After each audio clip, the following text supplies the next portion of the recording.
Abra no Evangelho de Mateus, capítulo 27. Nós vamos ler um trechinho da palavra do Senhor. Você que me ouve na tua casa.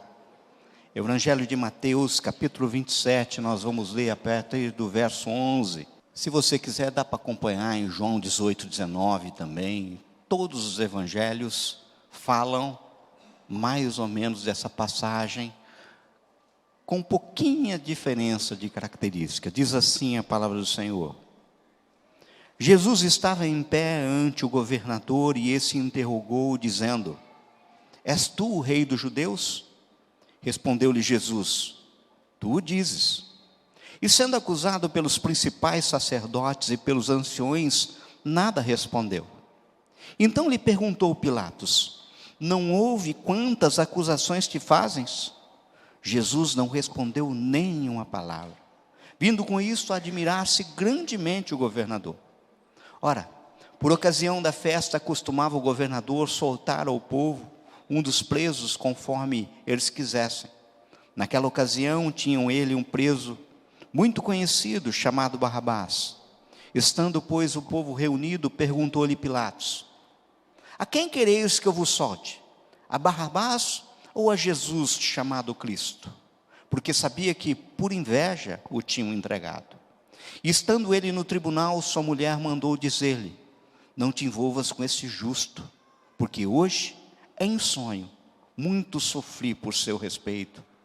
Mas os principais sacerdotes, os anciões, persuadiram o povo a que pedisse Barrabás e fizesse morrer Jesus. De modo, perguntou-lhe o governador: Qual dos dois quereis que eu vos solte? Responderam eles: Barrabás. Replicou-lhe Pilatos: Que farei então de Jesus chamado Cristo? Seja crucificado, responderam todos. Que mal fez ele? Perguntou Pilatos. Porém cada um clamava mais: Seja crucificado. Vendo Pilatos que nada conseguia, antes pelo contrário, aumentava o tumulto, mandando vir água, lavou as mãos perante o povo, dizendo: Estou inocente do sangue deste justo, fique o caso convosco. E o povo todo respondeu: Caia sobre nós o seu sangue e sobre os nossos filhos. Então Pilatos lhe soltou Barrabás, e após haver açoitado a Jesus, entregou a ser crucificado. Queridos, o ápice da Páscoa que comemoramos hoje, para nós é sem dúvida a ressurreição. Mas a cruz separa os homens. Isso nos moldes daquilo que Jesus já previu e que se consolidará na sua volta. Pois ele diz assim em Mateus 25, 31, 34. Quando vier o Filho do Homem na sua majestade e todos os anjos com ele, então se assentará no trono da sua glória. E todas as nações serão reunidas em sua presença. Ele separará uns dos outros, como o pastor separa dos cabritos as ovelhas. E porá as ovelhas à sua direita, mas os cabritos à esquerda. Então dirá o rei aos que estiverem à sua direita: Vinde bendito de meu Pai, entrai na posse do reino, que vos está preparado desde a fundação do mundo. Queridos, o texto que lemos de início nos fala do julgamento de Jesus. E ao lermos não só esse texto, como todos os demais textos correlatos, nos salta aos olhos que Pilatos, como juiz da causa, reconhecia a inocência de Jesus, tanto que ele diz em João 19, 4, Não acho nele crime algum. Lucas 23, 14 nos conta que quando os sacerdotes trouxeram Jesus de volta ao palácio de Herodes, Pilatos saiu ao encontro deles e disse: Vocês me trouxeram esse homem e disseram que ele estava atiçando o povo para fazer uma revolta. Pois eu já lhe fiz várias perguntas diante de todos vocês, mas não encontrei nele nenhuma culpa dessas coisas que vocês me acusam.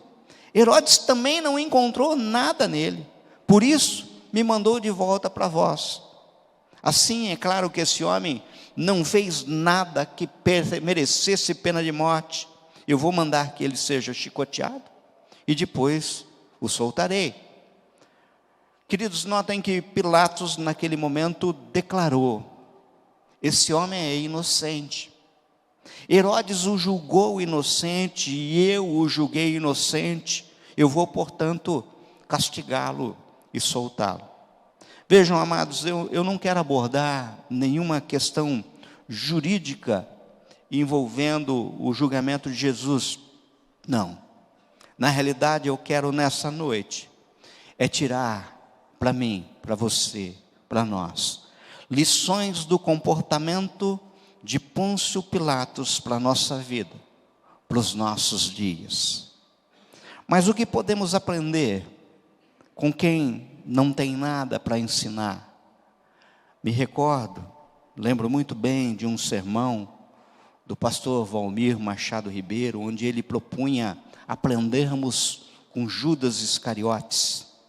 E ele, na época, iniciava a pregação com uma pergunta: o que aprender com quem não tem nada a ensinar?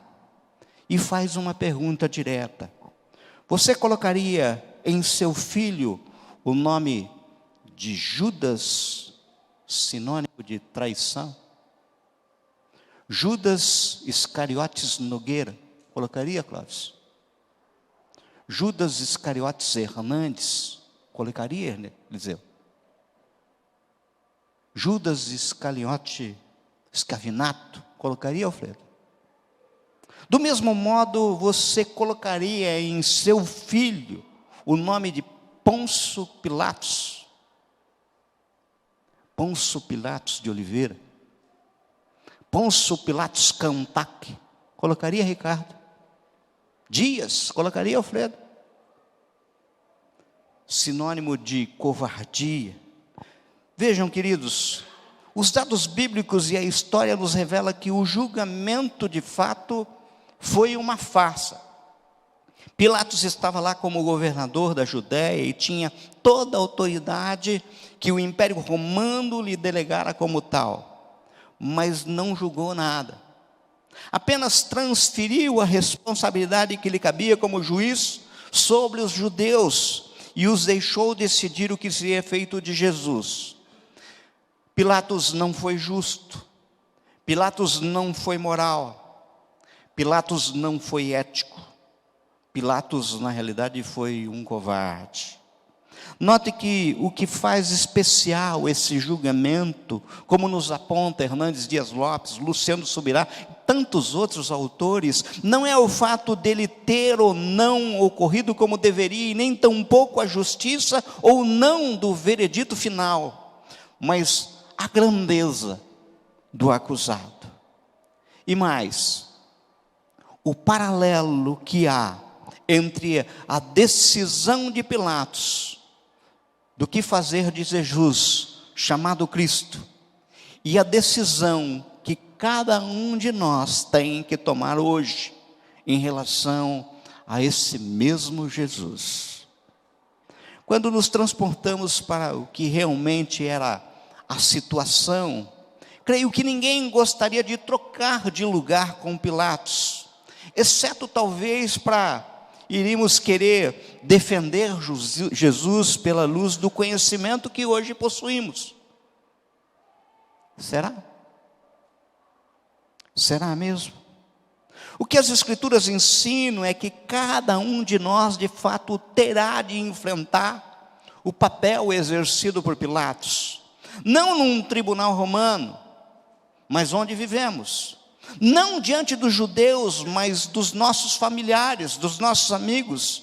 Não fisicamente, mas espiritualmente, pois o tribunal, não nos aspecto físico, mas espiritual, se repete nos dias de hoje, na vida de cada um de nós.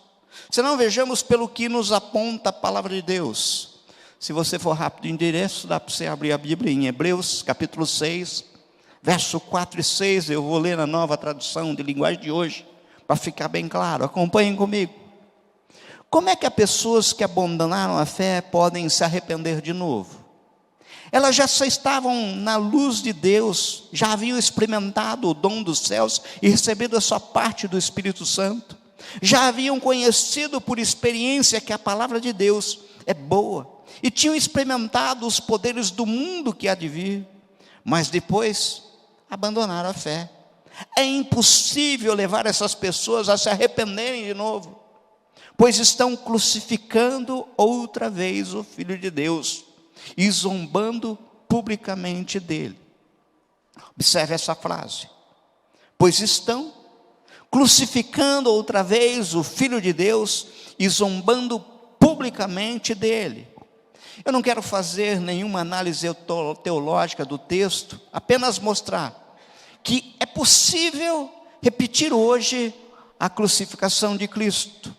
Luciano Subirá diz que se é possível novamente crucificá-lo, então também é possível repetir o mesmo tribunal que condenou a cruz. Note, quando a Bíblia fala sobre crucificar Jesus de novo, ela está falando em figura da repetição da rejeição que os judeus tiveram com ele na época. E está também nos mostrando que essa rejeição começou diante de Pilatos com uma decisão em um julgamento. E este julgamento, por sua vez, também se repete em nossos dias e nas nossas vidas a partir do momento que, exercendo o direito de escolha que Deus nos concedeu, isso numa decisão pessoal sobre Cristo. Amados, preste atenção. Antes que alguém se levante com contra-argumentos, entendam. Eu não quero trazer aqui nessa noite à baila a discussão quanto à predestinação, à graça irresistível, mas não quero que nós sejamos ignorantes quanto à corresponsabilidade humana. Veja, o que preciso te comunicar nessa noite, a cada um aqui, que o julgamento está se repetindo em sua vida. E agora, do mesmo jeito que Pôncio Pilatos afirmou no verso 23, que farei então de Jesus chamado Cristo, é a sua vez de decidir o que de fazer de Jesus chamado Cristo. Você não pode transferir essa decisão, nem seu pai, nem sua mãe, nem seu filho pode tomar essa decisão por você. O que você fará de Jesus? Vai recebê-lo ou vai rejeitá-lo? Há um perfeito paralelo entre o que aconteceu naquele dia em Jerusalém e o que acontece atualmente. Esse paralelo não é só da decisão propriamente dita, mas de todo um pacote. Tudo que existe, por assim dizer, pois o que experimentamos hoje são os mesmos medos, os mesmos temores, os mesmos receios que Pilatos também experimentou. Portanto, vamos procurar examinar detalhes desse julgamento, sejam aqueles que estão mais ligados ao juiz, ou aqueles que pressionam no momento de decidir. Não há como separar o juiz da pressão momentânea. Cada um é parte de um cenário que se repete. Não importa se tem a ver com a pessoa que julga ou com o corre de volta. Esses detalhes são contemporâneos, são atuais. Não são apenas parte de uma história envelhecida por 20 séculos. Não, ela acontece no nosso dia a dia, na nossa semana. Ao examinar esses detalhes, você conferirá o quanto são atuais. Vamos fazer perguntas para o texto. E no caso, a primeira pergunta que eu proponho para você, no teu coração, com liberdade do Espírito Santo, é: por que Jesus foi julgado? Queridos, de nada adianta enfatizarmos que o tribunal onde Cristo foi julgado volta a repetir-se hoje, se não compreendermos cada detalhe que ocorreu ali. Sem essas informações, podemos partir, muitas vezes, de conceitos errados e, novamente, julgar mal. Mas com elas, nossa visão se amplia e a possibilidade de repetirmos o erro do governador, com certeza, fica bem menor. A pergunta mais importante que deveríamos nos fazer como ponto de partida é: por que Jesus foi julgado? Qual a verdadeira razão de ele ter sido levado a juízo? Ora, da boca do próprio Pilatos encontramos a resposta. Basta observarmos a tentativa de interrogar Jesus, que vemos no verso 11.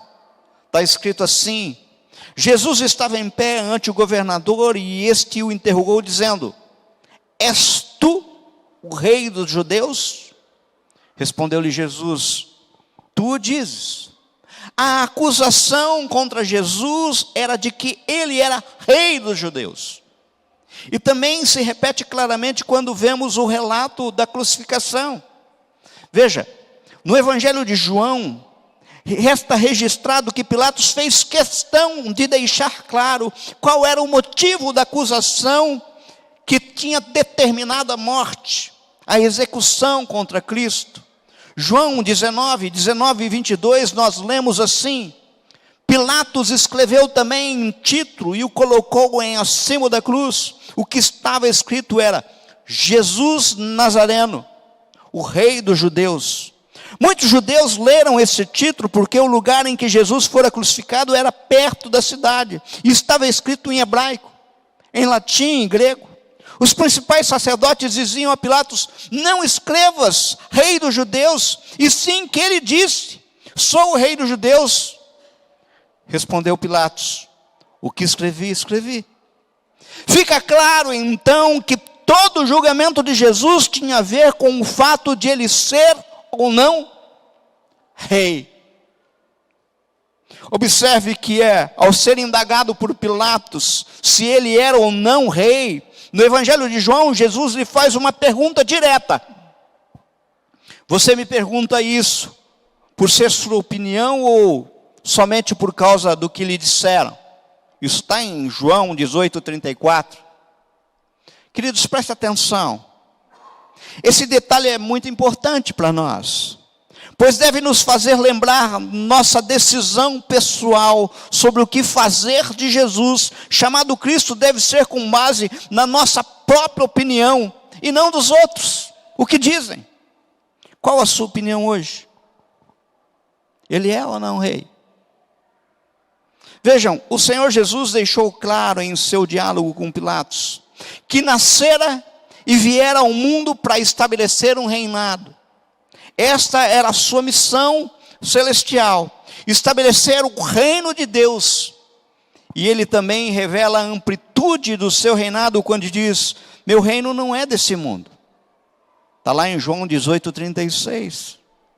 Ou em outras palavras, o que Jesus dizia: enquanto vocês se preocupam comigo, se vou assumir ou não um reinado físico, quero que saibam que o meu reino é espiritual. Ao dizer que o seu reino era de outro mundo, Jesus enfatizou a dimensão espiritual do reino de Deus, mais do que governar uma nação ou reino físico. Querido, querida, Deus está interessado nos nossos corações. Sempre esteve interessado no nosso coração. Por isso Cristo já vinha ensinando aos seus discípulos e até aos próprios opositores que não criassem sobre ele uma expectativa da expressão meramente física do reino de Deus, pois antes de mais nada, o que o Pai Celestial queria era atingir o íntimo dos homens, a alma, o coração. Lucas nos fala: interrogado pelos fariseus sobre quando viria o reino de Deus, Jesus lhe respondeu: não vem o reino de Deus como visível aparência, nem dirão ele aqui ou lá está, porque o reino de Deus está dentro de vós. Lucas 17, 20, 21. Então, na conversa com Pilatos, fica esclarecido que Jesus realmente havia vindo ao mundo para reinar. Era esse o objetivo. Mas que como o reino que estava estabelecendo era de uma outra dimensão, era espiritual, nada daquilo, nem mesmo a morte, poderia atrapalhar o plano divino. E Jesus ainda afirma: se eu quisesse, se eu quisesse, eu colocaria anjos todos para fazerem guerra e defender-me. Mas isso não é preciso. Isso não é preciso. Notem, queridos, diante de todos, daquele pretório, Pilatos teve que decidir o que fazer de Jesus, chamado Cristo. Se o reconhecia como rei, ou se o rejeitaria. Mandando assim para a cruz. E infelizmente, como todos sabem, ele decidiu mal. Mas a história se repete num verdadeiro paralelo espiritual. E agora é a tua vez de decidir. É a minha vez de decidir. O que fazer de Jesus chamado Cristo? Mas lembre-se, o que está em questão é se Jesus é ou não rei. Não perca isso de vista. Não julgue por outras razões. Julgue por esse fato. Era isso que foi pregado naquela cruz. Jesus, rei. Mas por que estou falando isso? Vejam, há muita gente que se simpatiza com Jesus. O próprio Pilatos ficou impressionado com Jesus. Ele não se defendeu dos seus acusadores, não abriu a boca, antes permaneceu como ovelha muda em toda a tortura que recebeu. Todo o seu histórico atestado pelo povo era somente de amor, de caridade. E se somado a isso os milagres, prodígios que ele realizou, Pilatos viu na sua inocência e justiça e balançou-se diante do Senhor Jesus. Ficou balançado. Mas isso me ensina que só admiração não basta. Só balançar-se diante de Jesus e da sua nobreza não basta. Muita gente hoje acha Jesus uma pessoa maravilhosa. Acha seus ensinos lindos. Seus milagres mais ainda, acham ele simplesmente como o grande arquiteto do universo. Dizem crer nele e tudo mais, mas quando olhamos para a sua vida, percebemos que Cristo pode ser tudo para elas, menos rei. E ao não aceitá-lo como rei, estão rejeitando a razão da sua vinda à terra. Pois ele mesmo disse que nasceu e veio a esse mundo para ser rei. Rei e Senhor. Se você não aceita que Jesus é rei, você pode até admirá-lo, mas será uma admiração assassina, como a do governador da Judéia, que mesmo admirando, mandou para a cruz. Será uma fé incompleta, que o crucifica de novo. Entenda, meu amado, minha amada, quando a Bíblia fala de reino, está falando de governo, está falando de senhorio. Está dizendo que Jesus deve controlar as nossas vidas, que Ele terá autoridade completa e soberana sobre as nossas vidas, irrestrita, sem nenhum senão, completa, soberano, rei, Senhor. Note, quando olharmos para o ensino da salvação, vemos uma coisa vinculada à outra. É necessário compreender e submeter-se ao senhorio de Cristo. Olha aqui, Paulo escreveu em Romanos, capítulo 10, verso 9 a 13. Diz assim, Paulo: se com sua boca confessares Jesus como Senhor, e ao teu coração creres que Deus o ressuscitou dentre os mortos, serás salvo. Porque com o coração se crê para a justiça e com a boca se confessa a respeito da salvação. Porquanto a Escritura diz: todo aquele que nele crê não será confundido, pois não há distinção entre judeu e grego, uma vez que o mesmo é o Senhor de todos, rico para com todos os que invocam, porque todo aquele que invocar o nome do Senhor será salvo. O que lemos nesse texto, queridos, é que o coração tem que crer em Jesus, mas note que não é um tipo de fé genérica. Não é aquele que crê que ele existe só. É um tipo de fé bem específica, que crê em Jesus como Senhor, como Rei. Observe, existe uma diferença muito grande entre começar a seguir Jesus e segui-lo até o fim. É o que diferencia uma coisa da outra, é exatamente a forma como edificaram as suas vidas. Se estão ou não baseados no senhorio de Cristo, que Jesus ensinou de uma forma tão clara. O mesmo evangelho de Lucas, ele escreve ensino de Jesus. Lucas capítulo 6, verso 46 a 49, acompanhem comigo. Por que me chama Senhor? Senhor, e não fazes o que me mando? Todo aquele que vem a mim e ouve as minhas palavras e as pratica, eu vos mostrarei a quem é semelhante. É semelhante a um homem que, edificando uma casa, cavou, abriu profunda vala e lançou o alicerce sobre a rocha. E vindo a enchente, arrojou-se o rio contra aquela casa e não a pôde abalar, por ter sido bem construída. Mas o que a ouve e não pratica, é semelhante a um homem que edificou uma casa sobre a terra, sem alicerces, e arrojando-se o rio contra ela, logo desabou, e aconteceu que foi grande a ruína daquela casa. Amados, as palavras de Jesus foram diretas. Não adianta chamá-lo de Senhor e não fazer o que Ele manda. Tê-lo como Senhor é obedecê-lo. A um rei a gente obedece. A um rei a gente reverencia. Seguir a Cristo é estar totalmente comprometido com Ele e a sua palavra, não é ter uma fé apenas nominal. Pilatos não aceitou Jesus como rei. Se tivesse feito, teria que submeter-se a um compromisso, digamos assim, de alto nível. E ele, como governante que era, sabia muito bem disso. Mas se você quer que a vida eterna e a salvação que vem por meio de Jesus, optar pelo único meio que o levará a isto, não tem outro jeito. Tem que reconhecê-lo como Senhor. Então terá que submeter-se a um compromisso efetivamente de alto nível. Ele ensinou tudo isso.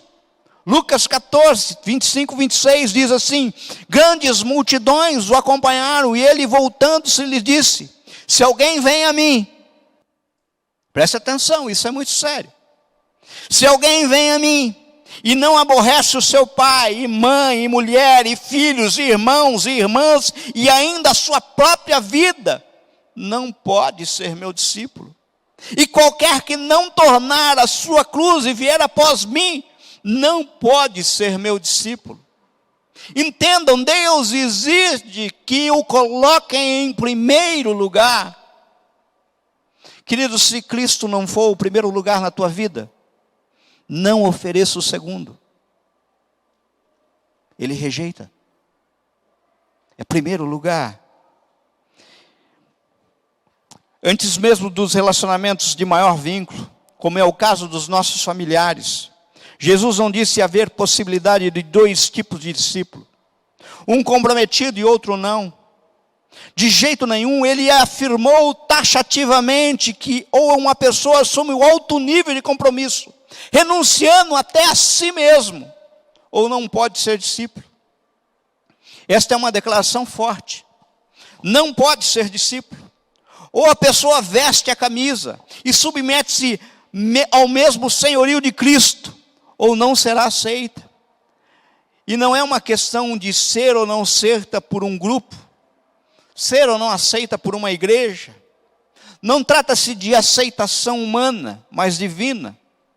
Queridos, não é questão de membresia, não é questão da tua posição. É Jesus quem aceita ou não aceita. É Cristo que nos olha. E sabe por que o mestre disse isso? O texto bíblico começa dizendo que as multidões o seguiam.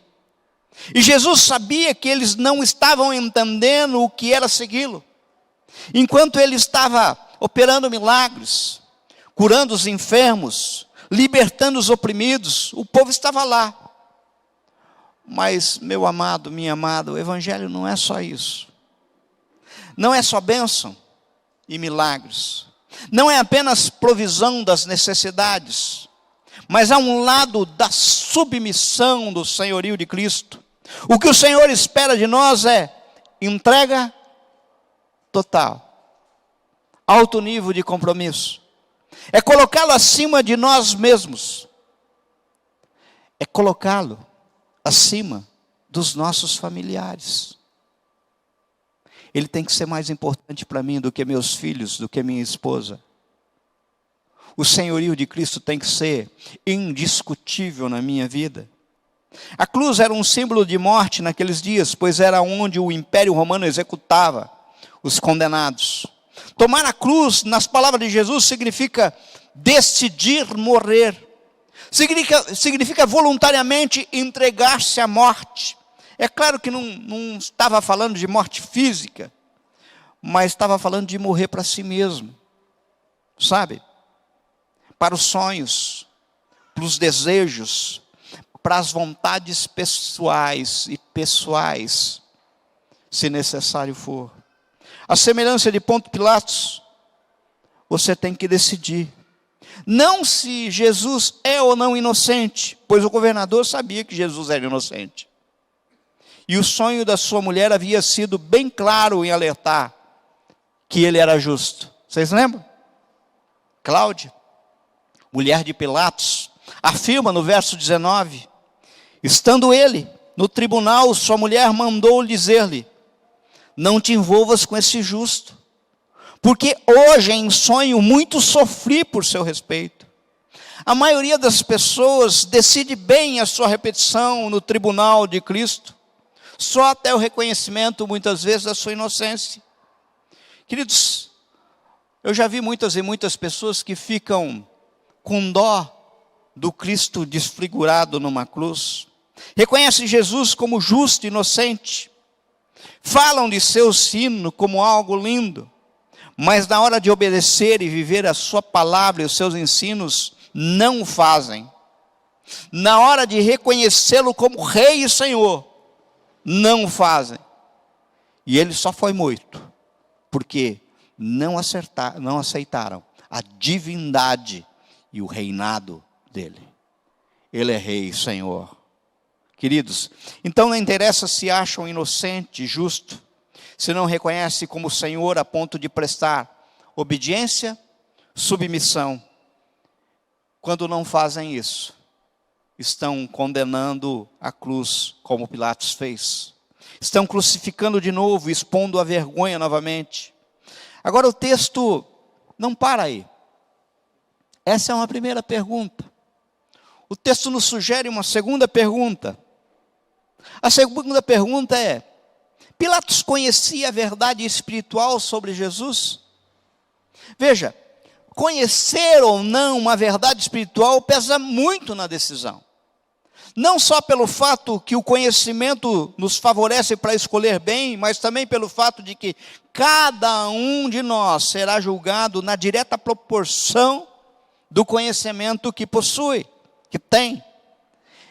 Em época posterior ao julgamento, quando Paulo vai escrever a respeito desse assunto, Paulo lança assim o texto. 1 Coríntios 2, 6, 8.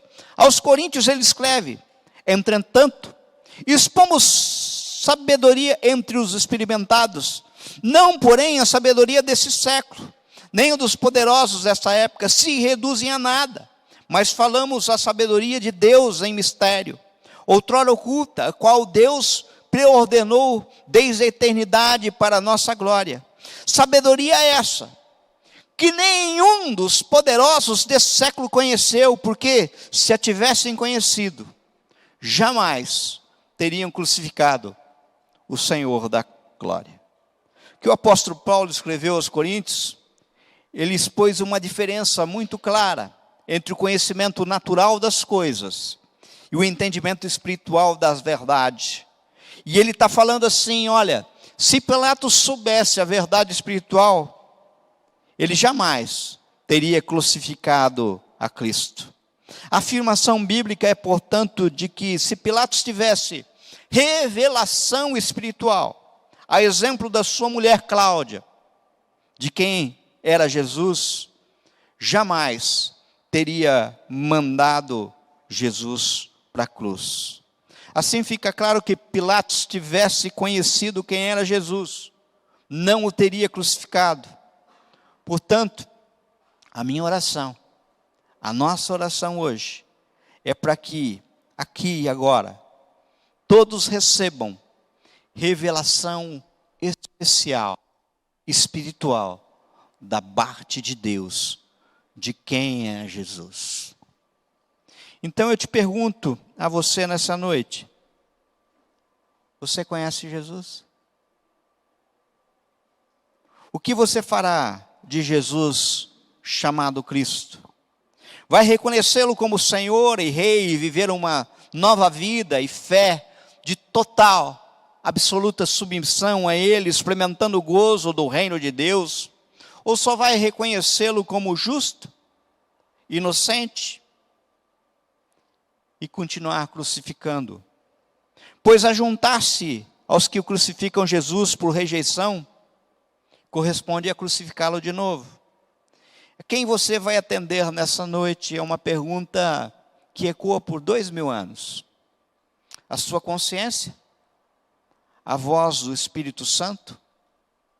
Ou a voz da multidão? Você vai lavar as mãos como Pilatos? A terceira e última pergunta: quando de forma igual a Pilatos lavamos nossas mãos? Você pode se perguntar isso agora. Você não sabe? Eu vou procurar ser bem claro. Preste atenção. Toda vez que concordamos com aquilo que é condenado por Deus, ou simplesmente nos mantemos indiferentes, estamos lavando as nossas mãos. Você já pensou nisso? Eu vou concluir. A crucificação e morte de Jesus foi um fato histórico narrado nos 4 evangelhos. Mas ainda hoje em dia continuamos crucificando Jesus em nossas vidas e nas vidas das pessoas. Em resumo, Pilatos é uma típica manifestação da rejeição da graça. Quando ele esteve à frente com a graça, os evangelhos, todos os 4, enfatizam a sua covardia, o seu medo. Queridos, depois abram a Bíblia de vocês em Apocalipse capítulo 21, verso 8, e vejam o que ele é suficientemente claro a apontar o destino que tem os covardes, os medrosos. Lago de fogo. Vimos que quando Cristo chegou ao seu tribunal, Pilatos não se deixou enganar pelas manobras dos judeus. Ele sabia o que estava acontecendo. Os evangelhos deixam claro que ele estava convencido de que Jesus era inocente. 3 vezes ele declarara publicamente não encontrar nenhuma razão para condená-lo. Sua convicção é confirmada por sua esposa Cláudia. Contudo, por fraqueza, Pilatos queria também satisfazer a multidão. Assim, por meio de engenhosa tentativa, Pilatos tentou evitar uma decisão clara. Uma decisão tipo preto no branco. Desejava evitar a sentença de Jesus à morte, uma vez que cria na sua inocência, mas também não ousava libertá-lo, pois os líderes judeus criam em sua culpa, como diz o texto de hoje. Como poderia Pilatos reconciliar essa ambiguidade? Entendam, queridos, eu gostaria que você guardasse essa expressão minha. Os maiores enganos espirituais surgem quando tentamos conciliar aquilo que é irreconciliável, cumprir o dever sem sacrificar a conveniência. Pilatos tentou 4 rotas de escape. Primeiro, enviou Jesus a Herodes. Segundo, tentou uma condenação parcial, permitindo que Jesus fosse açoitado, embora crendo na sua inocência. Terceiro, tentou com Barrabás transferir para a multidão a decisão que era sua, esperando clemência em lugar de agir com justiça, em lugar de agir com firmeza. E finalmente, quarto, lavou as mãos protestando inocência diante de uma monstruosa injustiça. Pilatos é símbolo daqueles que buscam evitar o preço aberto do compromisso com Cristo. Tem pessoas que têm compromisso com Cristo, mas esse compromisso está tão velado, sabe? Eles podem se valer de subterfúgios que anestesiam a consciência, mas nem por isso tornam menos culpados. Judas agiu por cobiça, Caifás agiu por inveja, Pilatos por covardia, e Cristo foi crucificado. Não seriam essas ainda hoje as razões para a rejeição da graça? Cobiça, covardia, inveja. Diz a história que lemos que Pilatos lavou as suas mãos em uma bacia de água. Nem toda a água dos oceanos pode lavar as suas mãos sujas por sangue. A tradição inclusive diz que ele tornou-se maníaco. A partir daí ele lavava as mãos ensanguentadas. Pilatos covardemente condena Jesus e o entrega para ser crucificado, porque a conveniência falou mais alto do que a consciência e o espírito, porque preferiu agradar a multidão do que ser coerente com a sua convicção a respeito de Jesus. A pergunta hoje é: a quem você vai atender nessa noite? A sua consciência e ao chamado claro que o Espírito Santo está fazendo, ou a voz da multidão proclamado pela mídia aberta aí?